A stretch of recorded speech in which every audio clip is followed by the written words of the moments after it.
دیکھیں ایک مسئلہ خوب اچھی طرح سے سمجھیں. قصائی حضرات جانور ذبح سنت کے مطابق آج کل نہیں کرتے. سمجھ رہے ہیں؟ جانور ذبح کرنے کا طریقہ یہ ہے کہ اس پہ جب چھری چلائیں تو اس کی 4 رگیں کٹتی ہیں. ایک کھانے کی نالی, ایک سانس کی نالی اور 2 خون کی نالیاں ہوتی ہیں. یہ کٹتی ہیں تو خون پریشر کے ساتھ نکلنا شروع. اس کے بعد جانور کو چھوڑ دیں, وہ بڑے آرام سے کٹ جاتی ہیں. ایسے کریں گے کٹ جائیں گی. جانور کو چھوڑ دیں تاکہ اس کا بلڈ اچھی طرح باڈی سے نکل جائے. ذبح کرنے کا جو فلسفہ ہے اس کی بنیاد یہی ہے کہ جانور کا خون نکل جائے. خون ایک گندی ناپاک چیز ہے نا. قصائیوں کے پاس ٹائم کم ہوتا ہے.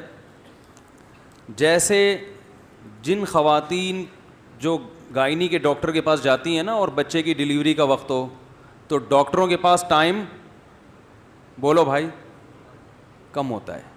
جو نیچرل پروسیس ہے ڈیلیوری کا اس میں 1 ہفتہ بھی لگ سکتا ہے, 2 دن بھی لگ سکتے ہیں. بعض دفعہ درد اٹھ رہے ہیں, ختم ہو گئے, چلو جی واپس جاؤ, جب دوبارہ ہو تو دوبارہ آنا. بہت سے ڈاکٹر یہ ٹینشن نہیں لیتے. ان کے پاس چاپڑ, چھری, چاقو ہر وقت اویلیبل ہوتے ہیں اور قصائی بھی ان کے پاس ہر وقت موجود ہوتے ہیں. بھائی نہیں ہو رہا, کاٹو اور بچہ باہر نکالو. تو وہ کیا کرتے ہیں, آپریشن کر کے پیٹ ویٹ کاٹا. بھائی ٹائم نہیں ہے ہمارے پاس. ان ڈاکٹروں کی بات کر رہا ہوں جو میرا بیان اس وقت نہیں سن رہے. سمجھ رہے؟ تو جیسے گائنی کی جو ڈاکٹرز ہیں ان کے پاس نیچرل ڈیلیوری کا ٹائم, جو پروسیس ہے نیچرل, اس تک انتظار کا ٹائم نہیں ہوتا. تو انہوں نے چاپڑ لے کے بکتے بکتے لے کے عورت کا پیٹ کاٹا اور بچے کو باہر نکال کے سی دیا. بار بار یہ پروسیس ہو تو زب لگا دیں گی کچھ دنوں میں, آپ دیکھنا.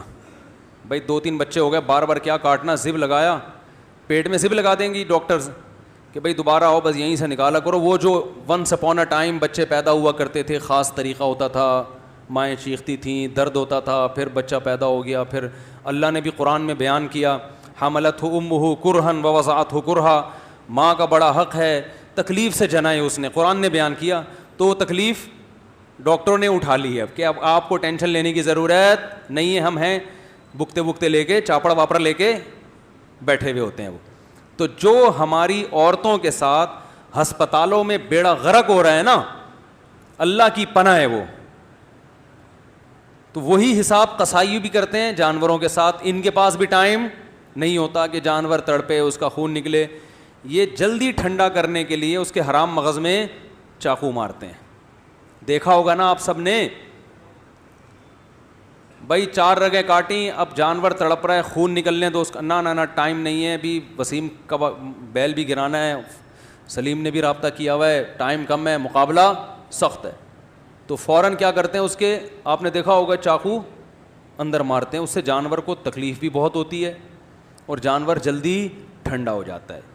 تو جانور کو اگر بہت ہی جلدی ٹھنڈا کرنا ہے تو بھائی ادھر گولی مارو, ایک دم ٹھنڈا ٹھاٹ. اس ٹینشن کی ضرورت ہی نہیں ہے کہ 4 آدمی پکڑ کے رسی باندھ رہے ہیں, 6 آدمی اس کو گرا رہے ہیں, گردن گھما رہا ہے. بیل بھی دیکھ رہے ہیں کہ 10 دن سے تو میری ایسی سیوا ہو رہی تھی, اتنا پروٹوکول, ابھی اچانک ہو گیا ان لوگوں کو. تو خام میں بیل کو بھی ٹینشن میں ڈال دیا آپ لوگوں نے. تو بھائی اگر یہی ٹھنڈا ٹھاٹ ہی کرنا ہے, ٹینشن ہی نہیں لینی ہے, تو ادھر گولی مارو, ختم. یا اور آسان طریقہ, ادھر ایک چاپڑ مارو اس کے گردن پہ, پیچھے سے کٹ جائے گا ایک دم گردن الگ. ارے وہ آج کل تو مشینیں آ رہی ہیں, یہاں رکھو گے ایک دم گردن کیا ہو جائے گی الگ, 2 منٹ لگیں گے, نہ باندھنے کی ٹینشن.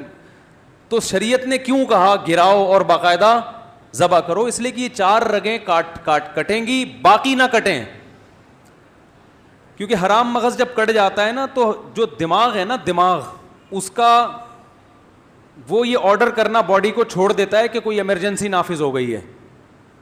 دیکھیں یہ جو پیچھے رگیں جا رہی ہیں نا, جو ہمارے دماغ میں پیچھے سے رگیں جا رہی ہیں, ان کا ہماری باڈی سے اور ریڑھ کی ہڈی کے ذریعے کنیکشن ہے نا پوری باڈی سے. تو جب جانور کے یہاں چھری چلتی ہے, یہ والا حصہ صحیح کام کر رہا ہے اس کا پیچھے سے, وہ سگنل دیتا ہے کہ کوئی ایمرجنسی نافذ ہو گئی ہے, کچھ غلط ہو گیا ہے, جس کے نتیجے میں باڈی کیا ہوتی ہے, تڑپتی ہے. جانور خوب ٹانگیں مارتا ہے, تڑپتا ہے وہ.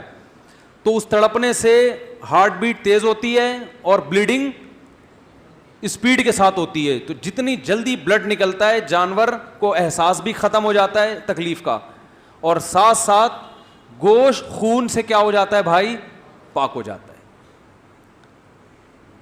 جو غیر مسلم کھانا کھاتے ہیں نا, گوشت جو مردار کھاتے ہیں, جو جھٹکے کا گوشت, اس میں آپ گوشت پکائیں گے تو آپ کو بار بار اس میں خون نکلتا ہوا نظر آئے گا, تو خون سے پاک ہو جاتا ہے. اس میں بڑی مصلحتیں ہیں, بیماریاں ساری جانور کے بلڈ میں ہوتی ہیں تو وہ بھی نکل جاتا ہے. خون ناپاک چیز ہے, اس سے بھی آپ بچ جاتے ہیں, اور گوشت میں ذائقہ بھی پیدا ہو جاتا ہے. یہ سارے فائدے حاصل ہوتے ہیں. تو اب کیا ہے کہ جب یہ ہڈی کاٹ ڈالی, یہاں سے مسئلہ کر دیا آپ نے, تو وہ جانور ہو گیا ایک دم مردار. وہ جو سگنل جا رہے تھے نا دماغ سے اس کو کہ ایمرجنسی, وہ کنیکشن ہی کیا کر دیا, تو وہ ختم ہو گیا. تو اب وہ نہ تڑپتا ہے نہ اس کے وہ, تو وہ اس میں جو شریعت کا مقصد ہے وہ پورے طور پر حاصل نہیں ہوتا. تو جانور کو اگر یہاں سے کاٹا ہے حلال تو ہو جائے گا, لیکن یہ عمل کیا ہے, مکروہ ہے, ناپسندیدہ ہے. اور عام کمیلوں میں بھی نا کسائیوں کو اس کا پابند بنائیں, کیونکہ یہ بلڈ جب جانور کے گوشت میں رہتا ہے تو اسے بیماریاں بھی آتی ہیں. آپ کو پتہ ہے بڑے گوشت میں جتنی بیماریاں بلڈ کی وجہ سے ہیں. میں نے ایک ڈاکٹر سے سنا کہ اگر بڑے گوشت میں بلڈ کو اچھی طرح سے نکال دیا جائے تو بڑے گوشت کی بہت ساری بیماریاں جو بڑے گوشت کی وجہ سے ہوتی ہیں ویسے ختم ہو جائیں گی. تو اب آپ نے کیا کرنا ہے کہ جب جانور گرا ہے, قصائی نے جیسے ہی ذبح کیا, تو پہلے تو آپ قصائی کو آرام سے, پہلے جانور گرانے سے پہلے سمجھا دیں قصائی کو آرام سے, بھائی 4 رگیں کاٹ کے بسم اللہ اللہ اکبر پڑھ کے 4 رگیں کاٹنی, اور فوراً کیا ہو جانا ہے, سائڈ. ٹائم نہیں ہے تو اتنے میں دوسرا جانور گرا دو, اس کو آرام سے ٹھنڈا ہونے دو. پورے سال بقرعید کا انتظار کیا ہے تو 10 منٹ اور انتظار نہیں کر سکتے کیا؟ 10 منٹ تھوڑا دیر سے کھانا پک جائے گا, کیا خیال ہے بھائی؟ تو آپ نے قصائی کو لگا دیں, سمجھا دیں بہت اچھی طرح سے, تو انشاءاللہ اس کو کھونٹے سے باندھنے کی نوبت نہیں آئے گی قصائی کو. پھر بھی اگر نہیں مان رہا ہے, جیسے کہ نہیں مانتے, بہت سے قصائی نہیں مانتے, آپ ان کو 100 دفعہ سمجھاؤ بھائی 4 رگیں کاٹ کے چھوڑ دو, وہ نہیں مانے گا. تو پھر اس کا طریقہ یہ ہے کہ جتنے بندے جانور پر تھے وہ جانور کو چھوڑ پہ کس پہ آ جائیں, قصائی پہ آ جائیں. جانور اب کہیں نہیں جائے گا, گردن اس کی کٹ گئی ہے, پاؤں بندے ہوئے ہیں, 2-4 دفعہ کھڑا ہوگا کلا بازی کا, وہ نہیں بھاگنے والا, اب کسی کو سینگ ونگ نہیں مارے گا, بے فکر رہیں. اب سارے بندے جو جانور پہ تھے کس پہ آ جائیں, قصائی پہ آ جائیں, اور جس کھونٹے سے جانور بندھا ہوا تھا تھوڑی دیر کے لیے اس کھونٹے سے اس قصائی کو باندھ. قصائی لوگ کہتے ہیں مفتی صاحب ہماری توہین کر رہے ہیں, میں آپ کی توہین نہیں کر رہا, کیونکہ آپ یہاں تک نوبت آنے ہی نہیں دیں گے, آپ تو 4 رگیں کاٹ کے الگ ہو جائیں گے, لہذا میں آپ کی بات کر ہی نہیں رہا. لیکن پھر بھی اگر آپ الگ نہیں ہو رہے تو آپ خود بتاؤ آپ کے ساتھ اور کیا کیا جائے پھر اس کے علاوہ. اور چونکہ قصائی حضرات ہوتے ماشاءاللہ صحت مند ہیں, اس لیے میں کہتا ہوں کہ جتنے آدمی گائے پہ تھے نا وہ سارے کے سارے ادھر آ جائیں, کیونکہ اس طرح کا جو قصائی جو قابو میں آنے والا نہیں ہے. گائے کی لات برداشت ہو سکتی ہے, اس کی لات بولو بھائی وہ برداشت نہیں ہوگی. تو سارے اس پہ آ کے جس کھونٹے سے اس کو باندھا ہوا تھا, وہ بھی کرائے پہ اکثر لوگ کھونٹا لیتے ہیں, وہ کام آ جائے گا, ضائع ہونے سے بچ جائے گا نا, اس پہ باندھ دیں. جب ٹھنڈا ہو جائے تو پھر اس کو کھولیں, بولیں اب تم جانو اور بچھڑا جانے. سمجھ رہے ہیں کہ نہیں سمجھ رہے؟ ایک مسئلہ تو یہ. اور یہ عام طور پہ بھی جب گوشت خریدا کریں نا تو اس میں بھی کوشش کیا کریں, اگر یہ آپ کے لیے ممکن ہے تو جانور اپنے سامنے کٹوا کے بس اتنا کٹوایا کریں.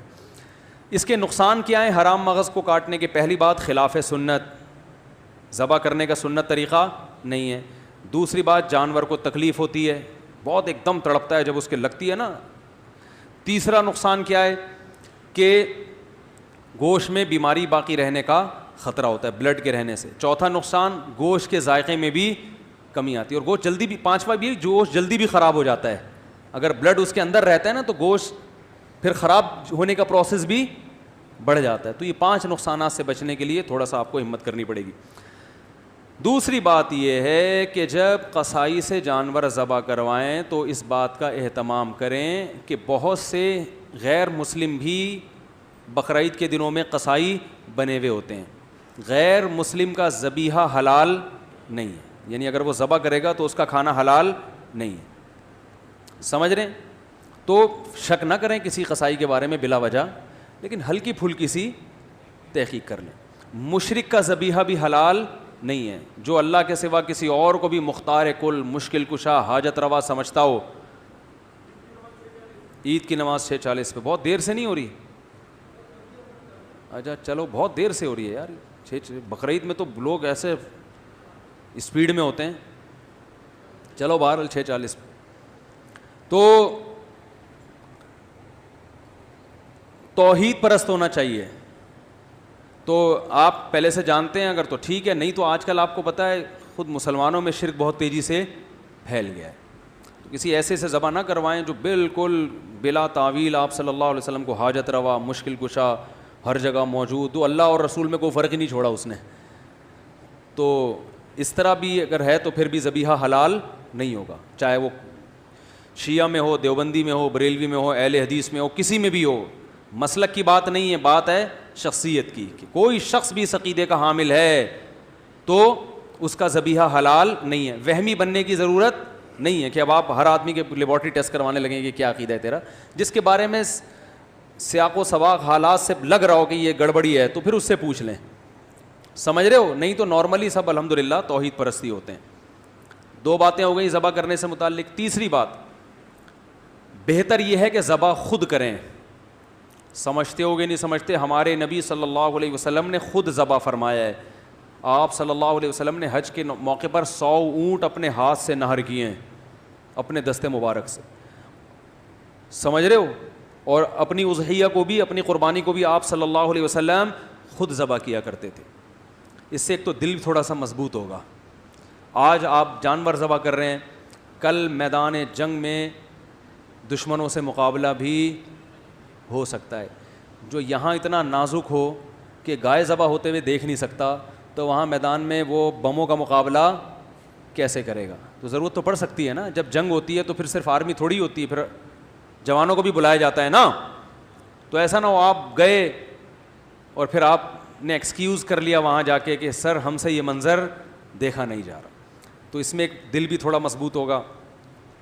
تو اور ویسے بھی سنت ہے کہ خود ذبح کیا جائے, اور اس کا علماء کہتے ہیں اثر بھی پڑتا ہے.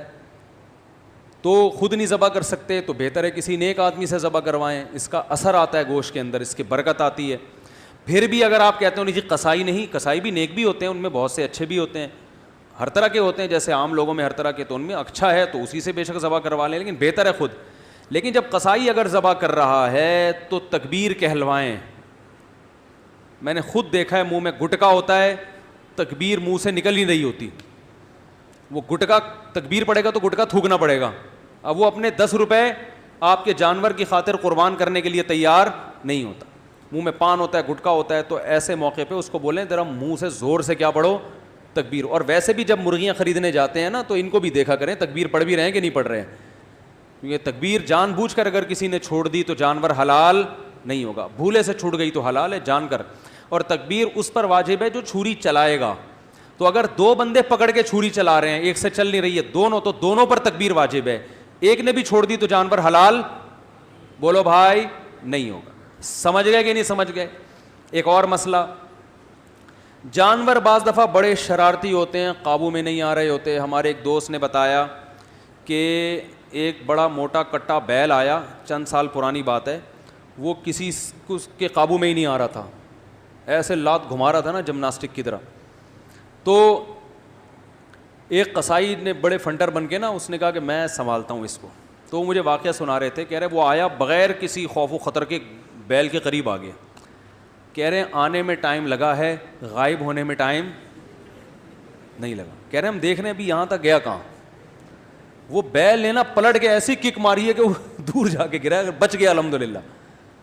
تو بعض جانور شرارتی ہوتے ہیں, قابو میں نہیں آ رہے ہوتے, تو ایسے موقع پر مجبوری میں اس بات کی بھی گنجائش ہے کہ آپ ان کو گولی وغیرہ مار کر زخمی, بولو بھائی, کر سکتے ہیں تاکہ یہ گر جائیں. بلا ضرورت یہ کام جائز نہیں ہے.